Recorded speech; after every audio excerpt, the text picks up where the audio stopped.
Good day, everyone. Welcome to the Avocado Cafe for today.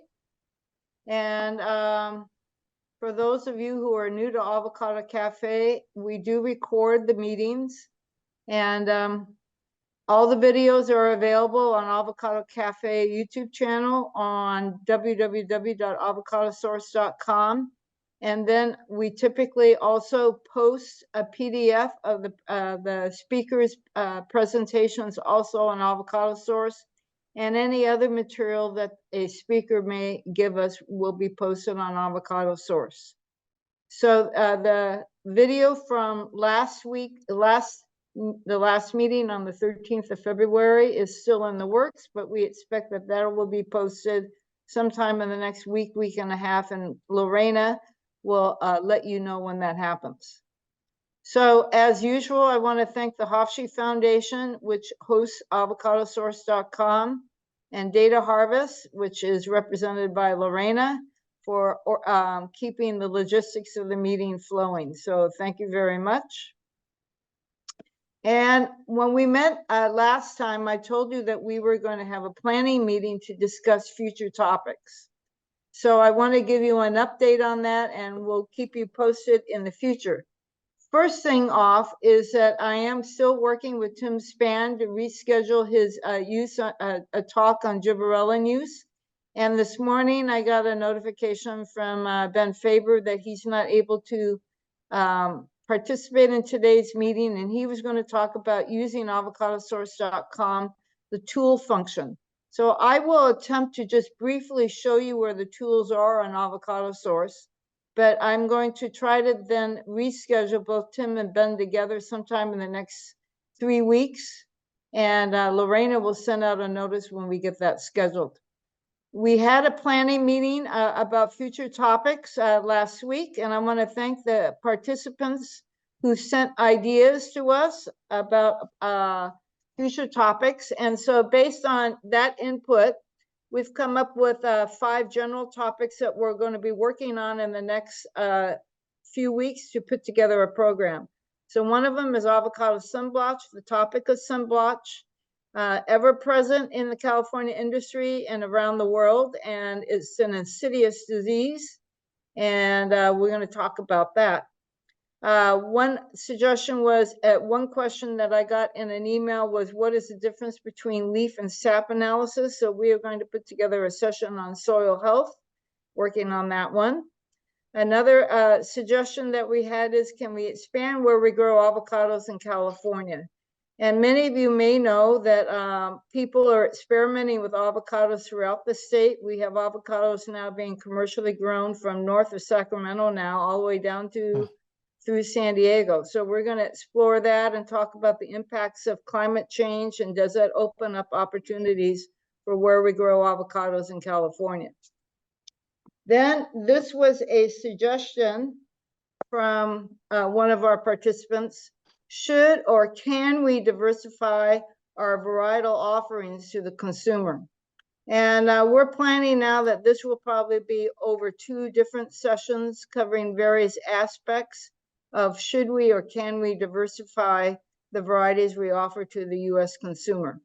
So if you have any particular ideas for speakers for that, I would greatly appreciate it. That session will be probably late summer, early fall. And then finally, we had a suggestion to have a talk about exploring alternative pollinators for avocados. So I think that is a full deck.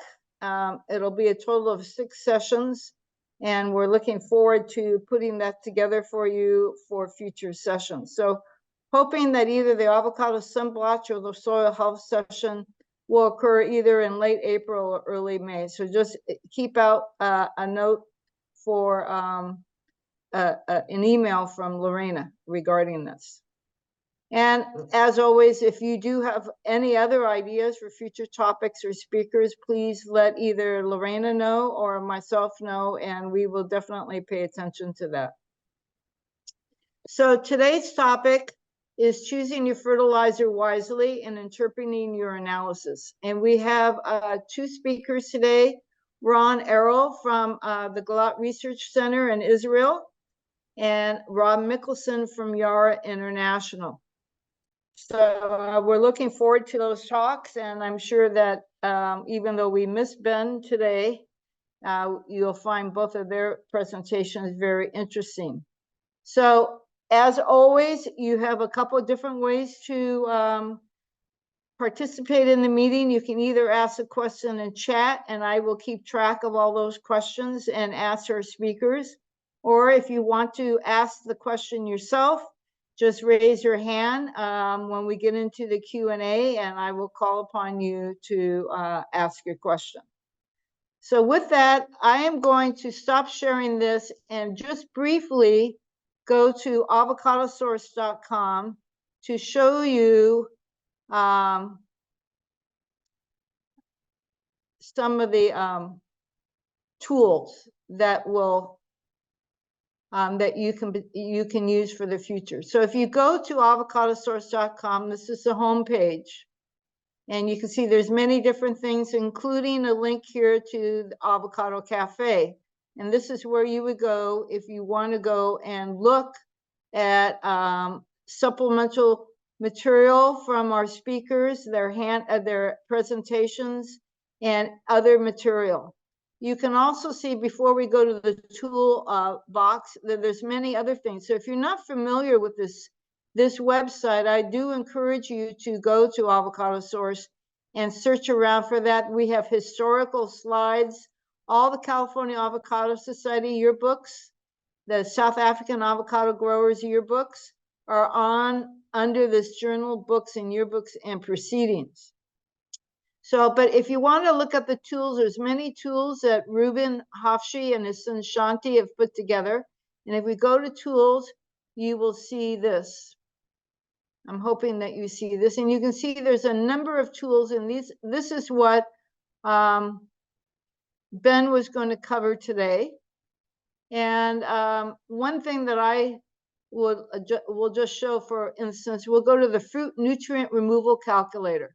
So you could use this maybe to guide some of your fertilizer recommendations. So let's say that you picked 20,000 pounds of avocados from your orchard. So I put 20,000 pounds, you hit calculate, and what that does, it tells you that you took out approximately 56 pounds of nitrogen when you harvested that 20,000 pounds. You took out 21 pounds of phosphorus, 134 pounds, because avocados are potassium rich, of potassium. And so this gives you an idea that when you have a very large crop, that what you're actually taking out of your orchard. And what is this calculator based on? It's based on data that I collected over several years from several growers, where we did a complete nutrient analysis of the peel, the skin, the peel, the flesh, and the seed, as well as data that was generated from Samuel Salazar in Mexico, and some data that was generated both in Israel and in South Africa. So I'll just stop sharing there and encourage you to go to Avocado Source before we have Ben give his presentation, so that when he talks about these tools, you're more familiar with what the website has to offer.